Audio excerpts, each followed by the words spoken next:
tal amigos? Bienvenidos a Conexión Bambajío. Bueno, pues ya saben que es un espacio creado para adaptarse a la constante evolución que nos rodea. Mi nombre es José Antonio Pontón y en esta ocasión estoy muy emocionado de darle la bienvenida a dos invitados extraordinarios. Aldo Luevano Ibarra, que es CEO y cofundador de Rumi IT, y bueno, que obviamente es un referente en el desarrollo de robots y automatización en México. Y por otro lado tenemos a Eduardo Soto Alarcón, Chief Data Officer de Banbajío. Ambos están aquí para pues que exploremos y nos adentremos en el fascinante mundo de la analítica de datos aplicada a los negocios.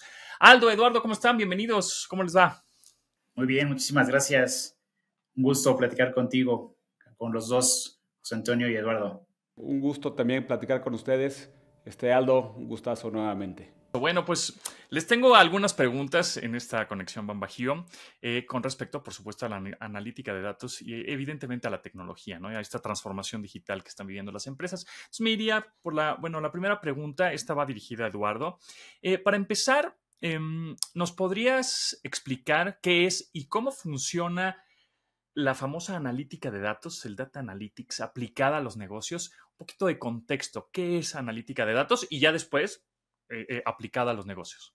Claro que sí, con mucho gusto. Mira, en palabras cortas sería convertir los datos en conocimiento accionable.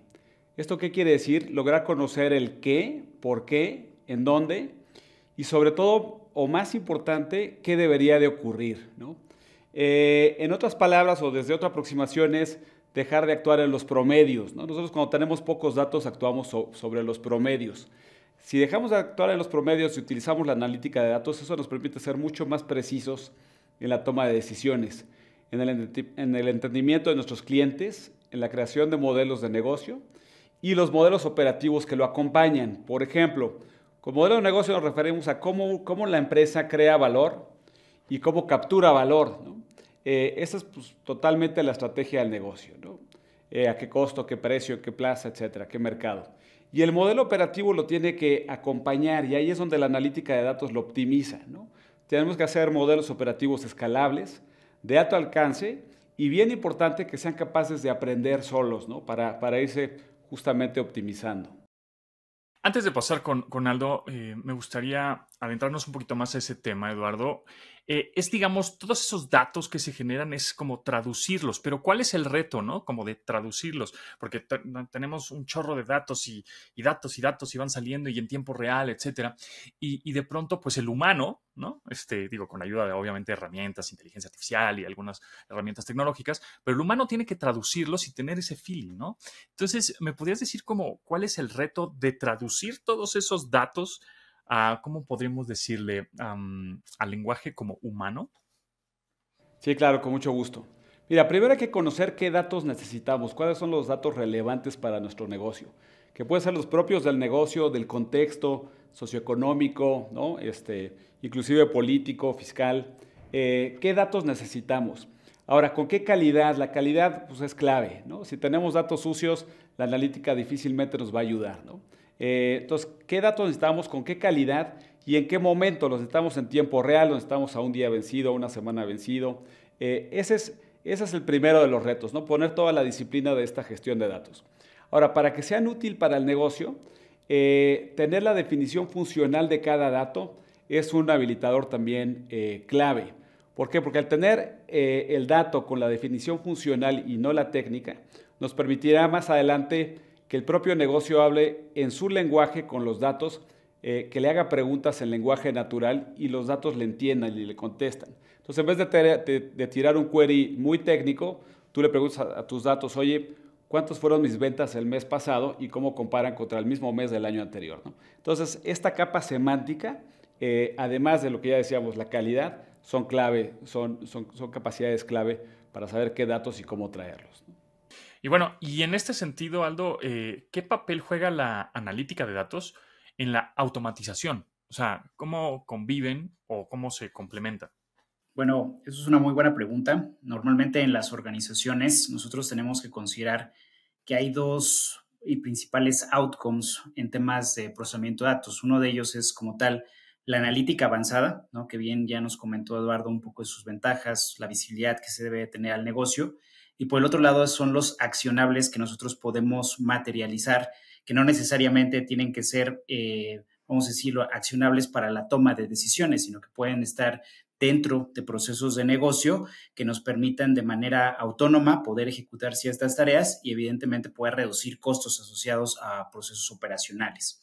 Entonces, justamente la automatización hace mucho sentido para las organizaciones, para todos esos casos de uso donde no necesariamente queremos explotar la data para poder tomar decisiones, para poder visualizarla en dashboards, en cuadros de mando, sino que también podamos incorporarla justamente en los sistemas de información, inclusive dependiendo de la industria, ¿verdad? A lo mejor también hardware, para poder automatizar justamente este conjunto de tareas repetitivas. Ahora, regresándonos un par de pasos a esta conversación de la automatización, se requieren de técnicas para obtener los datos, higienizarlos y poder llegar a ese grado de automatización. Mucho se ha hablado del concepto de Machine Learning, imagino que también en otra de las charlas que han tenido, y es algo que hace mucho sentido, ¿no? Que viene a la mesa justamente por el hecho de que el dato por sí solo pues no va a poder generar ese grado de automatización o esos accionables que nosotros buscamos como organización, sino que tiene que haber un proceso de curaduría y a partir de ahí un entrenamiento justamente utilizando las prácticas de Machine Learning para posteriormente poder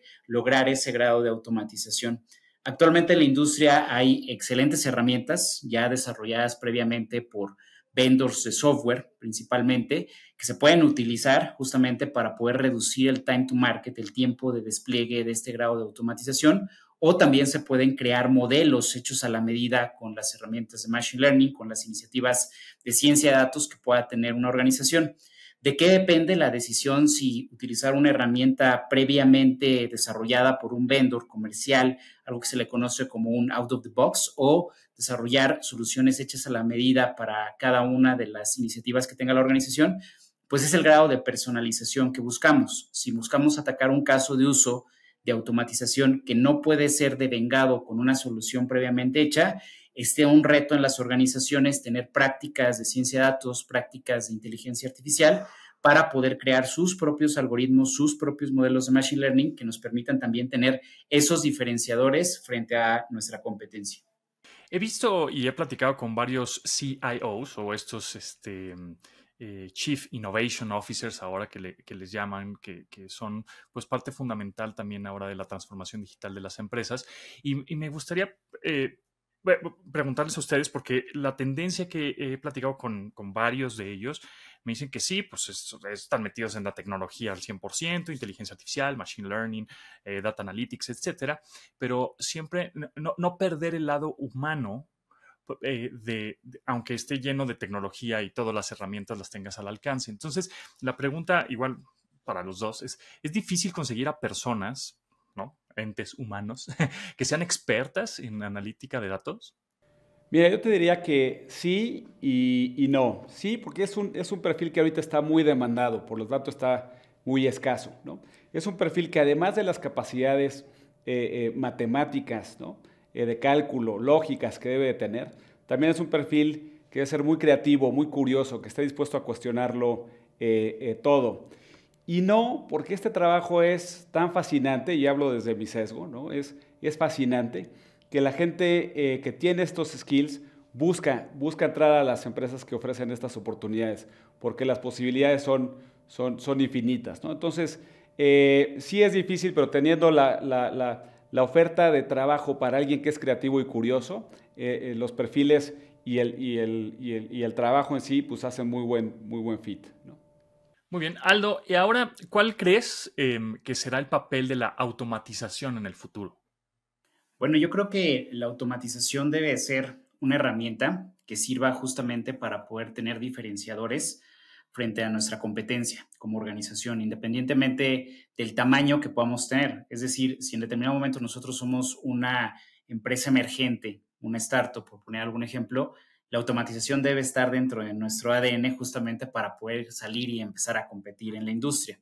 Sin embargo, los grandes corporativos, pues definitivamente también tienen que buscar estos esquemas de automatización por la devengación de productos y servicios que normalmente existen en el portafolio de soluciones que comercializan. Es importante mencionar que creo que los casos de uso de automatización van a empezar a evolucionar. Ahorita es importante conceptualizar que nos encontramos en un early stage de adopción de inteligencia artificial, en una etapa temprana, porque muchos de los casos de uso que se hablan, que se implementan, buscan mucho el tema de reducción de costos. Y eso, pues, definitivamente puede llevarnos a efectos colaterales como el desempleo. Es algo que muchas veces suena en temas de nuestra sociedad y hay que decirlo como tal. Pero también hay que entender, justamente estoy muy de acuerdo con lo que menciona Eduardo, que van a haber casos de uso que potencialicen las capacidades cognitivas de los seres humanos. Y poco a poco las organizaciones deben de arquitectar dichos casos de uso para lograr hacer 10 veces lo que actualmente no pueden hacer o lo hacen de manera manual, ¿no? Lo hacen de manera muy tradicional. Por eso creo que es importante considerar que las organizaciones deben de tener comités, oficinas de inteligencia artificial, donde continuamente, más allá de la implementación de modelos de machine learning, prácticas de desarrollo, se esté haciendo un research continuo justamente de cuáles son estos modelos de negocio, cuáles son estos nuevos procesos en temas de transformación que hagan sentido para la organización y tomar la decisión si se pueden construir in-house con los equipos propios de ciencia de datos, como el excelente equipo que maneja Eduardo. Yo creo que BanBajío es una organización que es punta de lanza definitivamente en tener una práctica interna de data analytics y obviamente en temas de inteligencia artificial, y también tomar la decisión cuando tienen que tomar un brazo extendido en organizaciones a lo mejor como nosotros, como Rummy IT, que somos expertas en temas de inteligencia artificial y data analytics. Creo que parte de ese ecosistema es el que poco a poco se va a empezar a robustecer en cada una de las empresas, y definitivamente, dependiendo de ese discovery de nuevos casos de uso, nuevas aplicaciones, nuevas soluciones, pues vamos a tener que fortalecer también el compliance y el governance de la implementación de inteligencia artificial dentro de las organizaciones. Claro, algo que quisieras agregar, Eduardo, con respecto a el papel de la automatización en el futuro, integrado, en este caso, no sé, a BanBajío, ¿cómo lo has visto? Sí, claro que sí, gracias. Mira, aquí déjame citar a Anne-Marie Needham. Ella es Chief Operating Officer de una empresa de robótica e inteligencia artificial, ¿no? Un poco una empresa muy similar a la de Aldo. Entonces, con Aldo estamos en muy buenas manos, ¿no? Ella dice, los seres humanos podemos hacer lo mismo que puede hacer la inteligencia artificial, pero no lo podemos hacer a escala. Déjeme poner un ejemplo. Si ahorita nosotros tres nos ponen hacer 10 raíces cuadradas, ¿no? Y nos dan un papel y un lápiz, pues probablemente sí lo vamos a hacer, ¿no? Pero nos vamos a tardar media hora, ¿no? Si nos dan una calculadora que ya traiga el algoritmo atrás, pues lo vamos a hacer en menos de 5 segundos, ¿no? Entonces sí lo podemos hacer, pero las máquinas lo pueden hacer a escalabilidad, ¿no? ¿Qué quiere decir esto? La escalabilidad es poder aumentar significativamente la carga de trabajo, el número de usuarios a lo mejor que nos consumen, o la variedad de un proceso en corto tiempo, a gran velocidad y sin perder eficiencia o requerir cambios drásticos en la infraestructura, por ejemplo, ¿no? Esto es virtuoso, ¿no? Al final del día, porque incide directamente en la rentabilidad de una empresa, ¿no?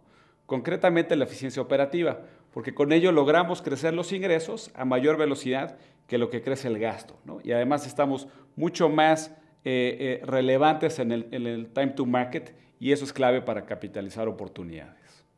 Sí, justo por ahí va también la siguiente pregunta, ¿no? Que se está redefiniendo la forma, ¿no? Y entonces, los empleados, ¿cómo van a interactuar con esta tecnología día con día, ¿no? Hablando un poco como de los humanos con, obviamente, todas estas tecnologías de las que estamos hablando. Sí, yo creo que contestando esa pregunta, tiene que haber una práctica de cambio cultural, cambio organizacional, lo que conocemos como change management dentro de la empresa. ¿Por qué? Pues porque al final del día hay mucho desconocimiento al día de hoy con temas de automatización, inteligencia artificial, machine learning, y pues ahorita, justamente en 2023, cuando se dio este boom de la inteligencia artificial generativa con ChatGPT, pues hubo mucho miedo, ¿no? Porque inclusive hubo grupos vulnerados como generadores de contenido a nivel de la industria, fuera del concepto empresarial, pero definitivamente esto empezó a prender alarmas para el personal de varias organizaciones, ¿no? Entonces, creo que es importante que por un lado se comunique justamente a todos los miembros de la organización cómo deben de prepararse, cuál sería ese plan de capacitación para poder tener herramientas, soft skills, hard skills necesarios para convivir con el ecosistema digital de soluciones de automatización e inteligencia artificial. Eso por un lado. Y por el otro lado también conceptualizar cuáles son esos proyectos que se están desarrollando internamente y qué impacto van a tener en el corto o mediano plazo. Mucho se ha mencionado en temas de automatización de call centers con asistentes digitales y procesamiento de lenguaje natural, que es un caso de uso muy enfocado al retorno de la inversión, ¿no? O sea, si al final del día nosotros llegamos a automatizar el tiempo de respuesta en call centers y atención al servicio, pues definitivamente va a haber una reducción en cuestiones de nómina, por ejemplo. Entonces, sin embargo, eso no quiere decir que necesariamente esas personas no puedan generar otro valor a la organización para seguir incrementando ventas, atención de servicio, pero no a lo mejor desde la óptica tradicional que lo venían haciendo en los últimos 10 años. Entonces, creo que debe de implementarse poco a poco el concepto de centro de excelencia de inteligencia artificial, otro Center of Excellence, otro COE, ¿no? Que ya hay varios dentro de las empresas, pero debe ser un punto crítico justamente para poder informar a las distintas áreas de la organización, no solo de los skills que se requieran, no solo potencializar ese plan de carrera, sino también definir cuáles son esos proyectos que se van a materializar en el corto plazo y cómo tiene que evolucionar cada uno de los roles para seguir generando valor a la organización, ya sea en incremento de ventas o también en la misma reducción de costos. Sin duda sí se está redefiniendo la forma, ¿no?, en que se interactúa o en la forma en que trabajamos. Y esta eficiencia y escalabilidad que me refería no solo es en el outcome de la analítica, sino en el propio proceso, ¿no? Hoy se estima que con la inteligencia artificial más o menos el 80% de un programa va a ser desarrollado por la inteligencia artificial y ese 20% el que va a recaer en la sensibilidad del negocio y en la creatividad del propio programador, ¿no? En este sentido, pues se va a potenciar nuestra productividad y creatividad para aplicarla en iniciativas de alto valor, ¿no? Hoy vemos muchísimos los famosos copilots, ¿no? ¿Qué es un copilot? Pues un asistente potenciado por inteligencia artificial. Si tú vas a hacer una presentación en cierto paquete, pues ya no tienes tú que arrastrar, poner la imagen, crear la gráfica, poner los bullets. Nada más le vas a dictar a la máquina lo que tiene que ir haciendo. Eso, o una hoja de cálculo también, ¿no? Ya no tienes que buscar qué fórmula te hace tal o cual operación. Le vas a decir, multiplícame esta celda por esta otra. O en términos semánticos, pues multiplícame las ventas por el precio, ¿no? Y ya el copilot lo va a hacer. Entonces, en ese sentido nos hace más productivos y más creativos, ¿no? De acuerdo. Y ya, bueno, ya estamos casi llegando a la recta final y me gustaría ir concluyendo. ¿Qué es lo que, por ejemplo, como última pregunta, qué es lo que tienen que hacer justamente las empresas para aprovechar el potencial que hemos mencionado en diferentes ocasiones ahorita en este video de la inteligencia artificial, el potencial de la inteligencia artificial, machine learning, automatización, data analytics, todo esto para el crecimiento económico? Pues mira, lo comentaba un poco Aldo unos minutos antes, ¿no? Sin duda hay que desarrollar la cultura, ¿no? Sobre todo una empresa más tradicional que a lo mejor no ha nacido con estas capacidades digitales o de inteligencia artificial, hay que crear la cultura y la gestión del cambio, ¿no? Eso va a ser o tiende a ser lo más complicado, ¿no? Sobre todo una empresa que lo ha hecho muy bien siempre de la misma manera, ir cambiando, eso va a tener su grado de reto. Hay que tener la tecnología, los procesos de gestión de datos, ¿no?, que reconozcan al dato como un activo y a los productos derivados o los outcomes de la analítica, que pueden ser los algoritmos, también como un proceso escalable, ¿no? Y esto tiene que ver todo con la automatización que ya hablábamos y la optimización, ¿no? Ya hablábamos de la atracción y del desarrollo del talento creativo, ¿no?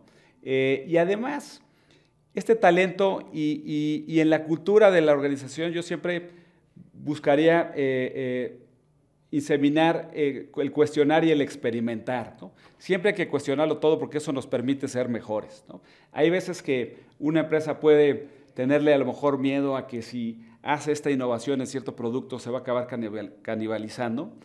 Siempre es preferible tú solo canibalizarte que llegue alguien más y se coma tu negocio. Entonces hay que ser muy creativo, medir muy bien los riesgos, pero experimentar, ¿no? Y en síntesis de lo que hemos charlado hoy, pues es conocer qué datos son relevantes para este fin, la calidad con lo que los necesitamos, la seguridad y cómo los vamos a procesar. Otra capa clave con esto que les decía es crear una capa de experimentación, de optimización, ¿no? En otras palabras, motores de decisión lo más autónomos que se puedan para que no dependan de alguien que les esté dando clic, ¿no? Y una capa que permita distribuir este conocimiento o estas decisiones óptimas que se crearon en las dos anteriores a lo largo y ancho de la empresa, ¿no? Esto va a habilitar la retroalimentación, ¿no? La mejora continua y vamos a poder contextualizar y personalizar ofertas de mucho mayor impacto y más relevantes pues, para los clientes a los que servimos, ¿no? Sí, yo desde mi punto de vista, complementando sobre lo que menciona Eduardo, creo que primero tenemos que definir el grado de madurez que tiene una organización, ¿no? En el caso de BanBajío, que ya es una organización que tiene una madurez importante en temas de Data and AI, pues definitivamente los pasos a seguir son los que comenta Eduardo. Sin embargo, hay otras organizaciones donde al día de hoy tienen, vamos a decir, un flasheo del tema de inteligencia artificial o inteligencia artificial generativa por la aparición de ChatGPT y lo quieren implementar, pero no saben justamente todos los retos asociados a esa implementación. Como también, evidentemente, hay áreas internas a la organización, otros intereses que hacen que se dificulte la adopción de inteligencia artificial. Mi recomendación para las organizaciones que están dando esos primeros pasos en temas de adopción de AI, Data, Analytics, todo lo que hemos mencionado, es de que logremos obtener un sponsorship de toda la organización. Y muchas veces eso se logra dando resultados a un corto plazo.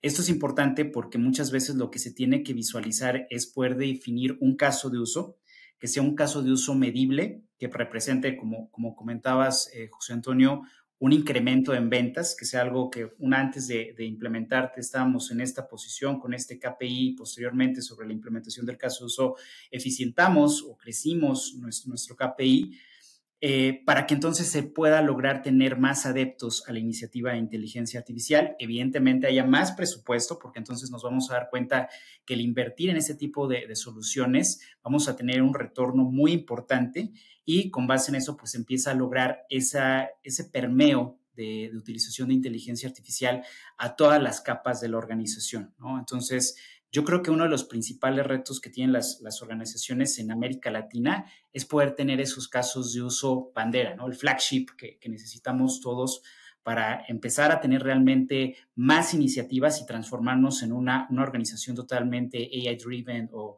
data-driven, ¿no? Es importante considerar en eso.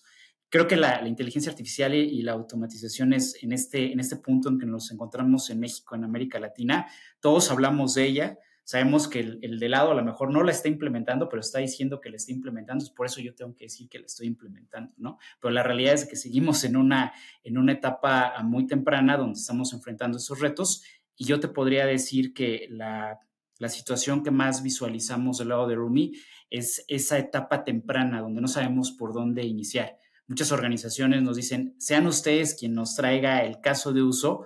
Y pues la respuesta es, yo no soy experto en banca, en retail, yo no puedo ser experto en todos los sectores. Soy experto en inteligencia artificial, pero tiene que ser una labor en conjunto para que podamos hacer el discovery de esos casos de uso que nos den el valor en el corto plazo, ¿no? Exacto, todo es como muy personalizado, ¿no? Depende por ahí cada quien. Pues bueno, se nos va el tiempo volando. Muchas gracias de verdad por la plática. Muchas gracias a los dos por compartir esta información tan relevante, por compartir su conocimiento y esperamos que todos los que nos estaban y nos están escuchando, empresarios, emprendedores, obviamente les sirva y los inspire y les ayude a seguir impulsando el crecimiento de sus negocios. Y bueno, pues una vez más, mil gracias a Aldo Luevano Ibarra, CEO, cofundador de Rumie IT. Muchas gracias, Aldo. Gracias, José Antonio. Y Eduardo Soto Alarcón, Chief Data Officer de BanBajío, obviamente por compartir todo este conocimiento y experiencia en este espacio. Gracias, Eduardo. No, muchas gracias a ti, José Antonio, y un gustazo como siempre, Aldo. Y bueno, pues también a todas y gracias a todas estas personas que siguen Conexión BanBajío. Mi nombre es José Antonio Pontón y espero verlos pronto por acá y no se olviden de seguirnos en nuestras redes sociales. Muchas gracias, pásenla muy bien y suerte.